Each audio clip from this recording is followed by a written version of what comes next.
Welcome to Zooming to Webinar Success. If you're needing to plan a virtual meeting and are stuck, this series is for you. Full-time voice artist Grant Holmes is also a busy virtual meeting manager and on-screen host. Learn tips and tricks to having successful virtual meetings from step one. And now, here's your host, Grant Holmes, the webinar guy. Welcome to episode 23 and handling questions and answers of the good old Q&A. Hey, I'm Grant. My clients call me the webinar guy. Welcome to episode 23 of Zooming to Webinar Success. And in case you're catching up, the last three episodes, 20, 21, and 22, had to do with presenting content via some choice of slide decks, PowerPoint, Prezi, Canva, all those, and the importance of script writing. So what does that have to do with this episode, 23? Well, since we've been covering content, let's talk about the ubiquitous Q&A session, often held at the end of a webinar or presentation or whatever, for obvious reasons.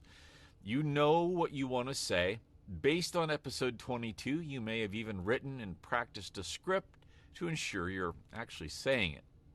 But as you know, no matter how well we prepare, our guests will always think of something to ask. Usually. But not always. Maybe they didn't pay attention during part of the webinar or the virtual meeting. Maybe they got a phone call or the doorbell rang and couldn't watch for a minute. Yeah, I've gotten questions that cover these situations, and you wonder, where were you a minute ago? And I love it when people ask in the chat feature and then others answer the question for you, occasionally rudely. Just as likely, especially due to the complexity of a given subject, we know it's possible that one explanation just wasn't enough. Maybe they just didn't get it. Pay attention to this. We often think we nailed something when talking about it due to our familiarity with the subject, but stares and furrowed brows and tilted heads may say otherwise. Well, why pay attention?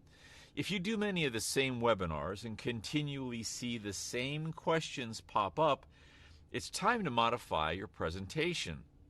For some reason, your audience just isn't getting it. This is what makes using a script on a Zoom webinar tough.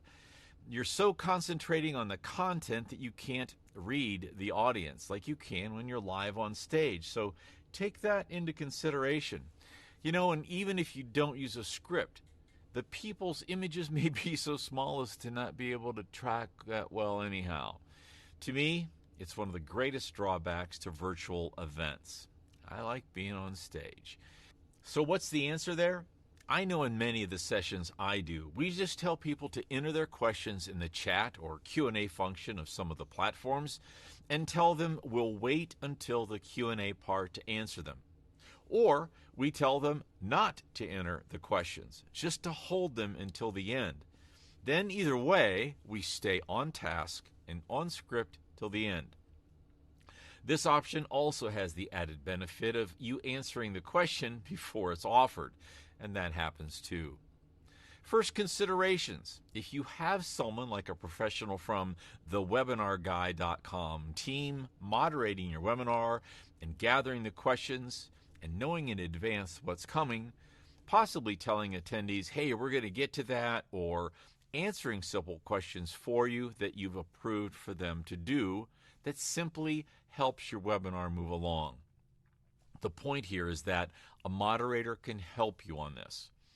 If you're running solo or you don't have a moderator, tell people that you're running a one-man show and can't monitor the chat and you can't track questions. Then don't. Let's say you've presented your information and we're now to the actual Q&A. And now that we're there, let's back up for a minute because this all requires a little bit of planning. First of all, limit the time for the Q&A. Tell people ahead of time that you're limiting the Q&A to 5 minutes, 10 minutes, whatever. This helps your audience know what to expect.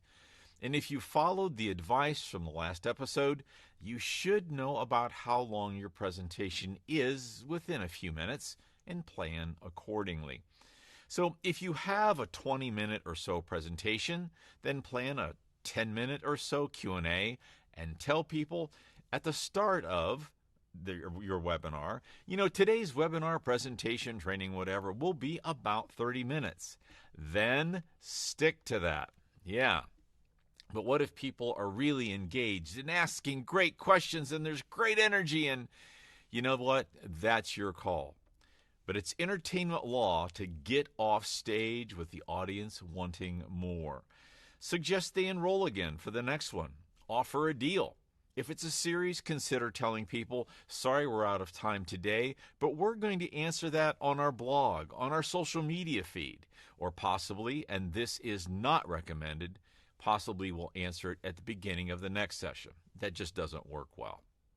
Now that you've managed that expectation, one choice is to just wing it. You start reading through the chat and take the questions as they come, but another reason to use a moderator is while questions are being asked, they can also organize them and even collapse multiple similar questions into one better question. Instead of you parsing out answers as you read down through them, they can get repetitive and you can get caught with your pants down every once in a while.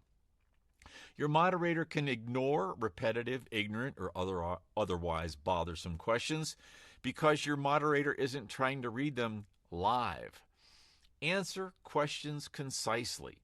Don't blather on. This is another thing to practice. Keep your eye on the clock at all times. And by the way, a quick commercial from our current sponsor, The Webinar Guy. Yeah, that's me. I've mentioned several times using a moderator or session manager in this post. Your moderator can also be your tech person, or depending on the complexity of the session, only moderate chat and not do any of the tech. It's whatever mode you choose. Contact our team at thewebinarguy.com and let's chat about your needs and how we can help you manage your webinar, virtual event, training sessions, product launches, and more. Thanks a lot. So what happens if you get to the Q&A and you've got crickets? No one has put a question in chat. They're silently staring at you. There are no questions. Well, this does happen. I do many repetitive sessions for clients, and say 2 times in a row, I won't get a single question. Then the next session with the exact same content, I might get 10. You just don't know. First, if you feel it's needed, have a handful of canned questions for your moderator to toss at you. This is from a recent email. Might be a way to handle it. This might help get your Q&A going and spawn some other questions in your session, especially if you've planned it for 5 or 10 minutes. But if you feel you've done your job, people are smiling and nodding, thank them for their attention and announce any follow-up sessions, offers, etc., and get off the call. If you sit there like, I'm not going to end the session until I get to answer a question, it's really just bad theater. It sucks all the energy you've built. It sucks it right out of your webinar session. Honestly, give it 10, 20 seconds and then end the call. If you can, a suggestion is to record the call. For example, Zoom sends you a transcript of the chat function. It would help you later to look at that and see what you may have missed. What are people talking about? Especially if you've not been able to look at it at all. I hope this has helped you think about how to better manage your Q&A, how to manage your question and answer period. This series is for smaller organizations and solopreneurs that may not be tech savvy, don't want to know all the steps, or don't want to know all the steps. Over the series, I'm leading you through a significant decision-making processes and capabilities you need to Zoom to webinar success. And as always, again, if you need help now, don't hesitate to reach out at webinarpro@thewebinarguy.com. Thanks for watching. Would love to hear your questions and comments. And if you're listening to the podcast, thanks for listening. Tell a friend.